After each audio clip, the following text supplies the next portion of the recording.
International standards తో quality education అందిస్తుంది futuristic edu initiatives. IndiGo ఫ్లైట్స్కి సంబంధించినటువంటి సంక్షోభం ఇప్పటికి కూడా కొనసాగుతోంది. వరుసగా 7వ రోజు కూడా విమానాశ్రయాల్లో ఈ అసహనం అనేది కంటిన్యూ అవుతోంది. లాంగ్ క్యూస్, బ్యాగేజీలతో పాటుగా సిబ్బందితో గొడవలు అనేవి ప్రయాణికులు నిత్యకృత్యమైనటువంటి వ్యవహారంలా మారిపోయాయి. వరుసగా 7వ రోజు కూడా ఈ పరిస్థితి అనేది కొనసాగుతోంది. అందులోనూ ప్రధానంగా ఇప్పుడు వస్తున్నటువంటి మాట, president of the Federation of Indian pilots captain CS Randhawa చెప్తున్నటువంటి దాని ప్రకారం ఇండిగో దగ్గర ప్రీ ప్లాన్డ్గా కావాలనే ఈ వ్యవహారం అంతా నడిచింది అనేటువంటి మాట ప్రకంపనలు కలిగిస్తోంది. పైలట్లందరూ అందుబాటులో ఉన్నారు, విమానాశ్రయాల్లో విమానాలు కూడా ఉన్నాయి. బట్ కావాలనే ఇండిగో యాజమాన్యం ప్రీ ప్లాన్డ్గా ఇంత సంక్షోభానికి కారణమైంది అంటూ కెప్టెన్ సిఎస్ రంధ్వా చేసినటువంటి మాటల మీద ఇప్పుడు ఒక చర్చ అనేది కూడా మొదలైంది. ఎందుకని ఇండిగో ఇలాంటి పని చేసింది అనే దాంతోపాటుగా ఒక జ్యుడిషియల్ ప్రోబ్ కూడా జరగాలి, న్యాయ విచారణ జరగాల్సి ఉంది అనేటువంటి మాట కెప్టెన్ సిఎస్ రంధ్వా అయితే చెప్తున్నారు. పైలట్స్కి సంబంధించి ఇప్పటికైతే ఒక అసహనం కావచ్చు, లేకపోతే అక్కడ ఉన్నటువంటి టైమింగ్స్ వల్ల షెడ్యూల్స్లో మార్పు, సహజంగా ప్రాక్టికల్గా జరగాల్సినటువంటి మార్పుల్ని జరపకపోవడం, డీజీసీఏ ఇచ్చినటువంటి షెడ్యూల్స్ని పాటించకపోవడం వల్లే ఇప్పటిదాకా ఇలాంటి ఒక సంక్షోభం వచ్చింది అనుకుంటున్న టైంలో captain CS Randhawa, president of the Federation of Indian Pilots చేసినటువంటి ఈ మాటలు కేవలం ఆరోపణల, విమర్శల, ఇందులో నిజాలున్నాయా, ఇది తెలుసుకోవడానికే జ్యుడిషియల్ ప్రోబ్ జరగాలి అనేటువంటి మాట. దీంతో పాటుగా డీజీసీఏ కూడా నిన్న సాయంత్రం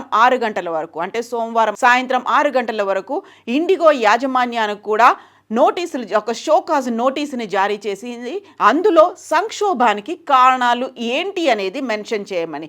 అయితే ఇండిగో మాత్రం అందులో ఒక క్లారిటీ లేకుండానే అసలేం జరిగిందో మాకు తెలీదు అనేటువంటి మాట. అందులో ఏదైనా అయి ఉండవచ్చు, ఏ వ్యవహారమైనా అయి ఉండొచ్చు, అందులో పైలట్ల తప్పిదం అయి ఉండొచ్చు, లేకపోతే టెక్నికల్ ఇష్యూస్ అయి ఉండొచ్చు, లేకపోతే ఎక్స్ట్రీమ్ వెదర్ కండిషన్స్, ఒక డెస్టినేషన్ పాయింట్స్, లేకుంటే ఇక్కడ నుంచి స్టార్ట్ అవ్వాల్సినటువంటి ఎయిర్పోర్ట్లో ఒక ఎక్స్ట్రీమ్ వెదర్ కండిషన్స్ ఉండొచ్చు, లేకపోతే పైలట్స్కి సంబంధించి కొన్ని హెల్త్ ఇష్యూస్ కూడా ఉండవచ్చు అనేటువంటి మాటనైతే చెప్పింది. బట్ ఇలాంటి ఇష్యూస్ అయితే దాదాపుగా 5,000 విమాన సర్వీసులు ఎందుకని ఒక్కసారిగా అయిపోతాయి. డిసెంబర్ 1 నుంచే తెలుసు ఇలాంటిది ఒక పరిస్థితి రాబోతోంది అనేటువంటి మాట సిఎస్ రంధ్వా చెప్తున్నారు. యాక్చువల్గా ఫేజ్ వైజ్గా డీజీసీఏ తీసుకొచ్చినటువంటి డైలీ ఫ్లైట్ టైమింగ్స్ లిమిటేషన్స్కి సంబంధించి జూలైలో జరగాలి, ఆ తర్వాత నవంబర్లో కూడా జరగాలి. నవంబర్లో ఈ డెడ్ లైన్ అనేది పెట్టిన తర్వాత డిసెంబర్ దాకా ఎందుకు వచ్చింది? కెప్టెన్ సిఎస్ రంధ్వాతో పాటుగా విపక్షాల నుంచి వస్తున్నటువంటి మాట కూడా అదే. అందువల్లే నిన్న పార్లమెంట్ అందులో విపరీతమైనటువంటి ఆర్గ్యుమెంట్స్ కూడా జరిగాయి. విపక్షాల నుంచి తీవ్రమైనటువంటి క్వశ్చన్స్ని aviation minister Rammohan Naidu face చేయాల్సినటువంటి అవసరం ఏర్పడింది. యాక్చువల్గా ఇండిగో అనేది ఒక గుత్తాధిపత్యాన్ని కొనసాగిస్తోంది. తను ఏదనుకుంటే అదే చెల్లుబాటు అవుతోంది అనుకున్నప్పుడు ఇలాంటి సంక్షోభం తలెత్తే అవకాశాలు ఉన్నాయి అని పైలట్ల అసోసియేషన్ గుర్తించినప్పుడు ప్రభుత్వం ఎందుకు గుర్తించలేదు అనేటువంటి మాట. అందులోనూ నవంబర్తో ముగిసిపోయింది ఆ గడువు అనేది, డిసెంబర్ నుంచి ప్రారంభమైంది అనుకున్నప్పుడు డిసెంబర్లో వరుసగా ఇలాంటి సంఘటనలు ఎందుకు జరిగాయి అనేది, నవంబర్లో కూడా అడపాదడపా అక్కడ విమానాల క్యాన్సిలేషన్స్ ఇండిగోకి సంబంధించి అయినప్పటికీ డిసెంబర్ వచ్చేసరికి ఇంత తీవ్ర స్థాయిలో ఎందుకు వచ్చాయి అనేటువంటి మాటని, అందులోనూ 6,000 ఫ్లైట్స్ క్యాన్సిలేషన్ ఎలా జరిగింది, దీనికి సంబంధించి జ్యుడిషియల్ ప్రోబ్ జరగాలి అనేటువంటి మాటనైతే సిఎస్ రంధ్వా చెప్తున్నారు. ఎట్ ద సేమ్ టైం ఇప్పుడు సుప్రీంకోర్టు కూడా తలుపు తట్టారు. కొంతమంది ఇక్కడ లక్షల మంది ప్రయాణికులకి ఇబ్బందులు కలుగుతున్నాయి, వారికి ఒక రకంగా ఆర్థికంగా కూడా నష్టం జరిగింది, మానసికంగా కూడా వాళ్ళు ఎఫెక్ట్ గురవుతున్నారు అంటూ సుప్రీంకోర్టు గడపను కూడా తొక్కారు కొంతమంది. అయితే సుప్రీంకోర్టు మాత్రం ఈ తీవ్రమైనటువంటి సంక్షోభమే, లక్షలాది మంది బాధితులున్నారు, అందులో హెల్త్ సర్వీసెస్ ఎఫెక్ట్ పడింది, ఎమర్జెన్సీ సర్వీసులు ఉన్నాయి, దీంతో పాటుగా వాళ్ళకి అపాయింట్మెంట్లు కొన్ని ఉంటాయి, వాటన్నిటిని క్యాన్సిల్ చేసుకునేటువంటి పరిస్థితి, ఇంటర్వ్యూలు కూడా అటెండ్ అవ్వలేని పరిస్థితి. బట్ ప్రభుత్వం ఇంటర్వ్యూన్ అయింది కాబట్టి మేము ఇందులో ఇంటర్ఫియర్ అవ్వలేము, వీ కాంట్ రన్ ఎయిర్లైన్స్ అనేటువంటి మాటని చీఫ్ జస్టిస్ సూర్యకాంత్ అయితే చెప్పారు. సుప్రీంకోర్టు ఇమ్మీడియట్గా ఇంటర్వ్యూన్ అవ్వాలి, చర్యలు తీసుకోవాలి అన్నటువంటి నేపథ్యంలో యాక్చువల్గా ఎందుకని ఇలాంటి దుస్థితి వచ్చింది, ఇప్పుడైతే వినిపిస్తున్నటువంటి మాట అందులోనూ ప్రముఖంగా వినిపిస్తోంది ఇక సమ్మన్స్ కూడా డీజీసీఏ ఇండిగోకి జారీ చేయబోతోంది అని. యాక్చువల్గా షోకాజ్ నోటీస్కి ఇచ్చినటువంటి వివరణ అంత బాగా లేదు. అదేదో సినిమా డైలాగ్ చెప్పినట్టుగా నాకేం గుర్తులేదు, ఏం చెప్పానో నేను మర్చిపోయాను, ఏం జరిగిందో మాకు తెలియదు. ఇలాంటి సిచ్యువేషన్లో ఇండిగో ఇచ్చినటువంటి ఆన్సర్స్ ఉన్నాయి. ఒక మల్టిపుల్ రీజన్స్ ఉంటాయి అనేది తప్ప ఎక్కడా కూడా వచ్చినటువంటి ఎఫ్డిటిఎల్ నిబంధనలకి లేకపోతే ప్రాపర్గా షెడ్యూలింగ్ చేయలేకపోయాము అనేటువంటి మాటనైతే ఇండిగో చెప్పలేదు. At the same time IndiGo ఇచ్చినటువంటి మాట అంటే ఇండిగో చెప్పిన మాటని ఏవియేషన్ మినిస్టర్ రామ్మోహన్ నాయుడు నిన్న పార్లమెంట్లో చెప్పినటువంటి మాట.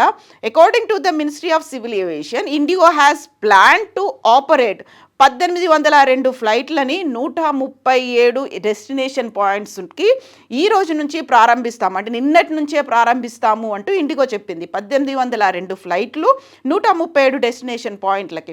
బట్ ఆ మినిస్టర్ చెప్పిన దాన్ని బట్టి అయితే 4500 బ్యాగేజ్లని ఇప్పటిదాకా ప్యాసింజర్స్కి అందజేశారు. స్టిల్ 4500 బ్యాగేజీలు ఇంకా ఉన్నాయి. వాటన్నిటిని 36 అవర్స్లో క్లియర్ చేయాలి అనేటువంటి ఆదేశాలని ఇండిగోకి కేంద్ర ప్రభుత్వం డీజీసీఏ అయితే ఇచ్చింది.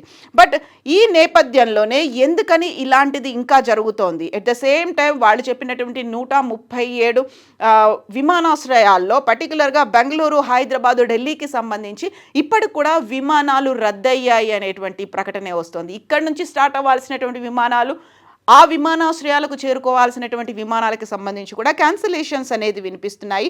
ఈ నేపథ్యంలోనే డీజీసీఏ ఇప్పుడు ఎలాంటి నిర్ణయం తీసుకోబోతోంది? నిజంగానే సమ్మన్స్ జారీ చేస్తుందా లేకుంటే లీగల్గా వాళ్ళ మీద చర్యలు తీసుకోబోతున్నాయా అనేది అతి కీలకంగా మారింది. అందులోనూ ఇండిగోకి సంబంధించి సీఈఓతో పాటుగా చీఫ్ ఆపరేటింగ్ ఆఫీసర్లకి కూడా ఈ మండే ఒక ఇష్యూస్ జారీ చేస్తారు అనేది వినిపించింది. అది వెన్స్డేకి సంబంధించి రేపు జరగవచ్చు అనేటువంటి వార్తలు కూడా ఇప్పుడు నేషనల్ మీడియాలో ప్రధానంగా వస్తున్నటువంటి విషయం. అందులో కూడా ఇప్పటిదాకా 827 కోట్ల రూపాయలని రీఫండ్ రూపంలో ఇండిగో చెల్లించింది.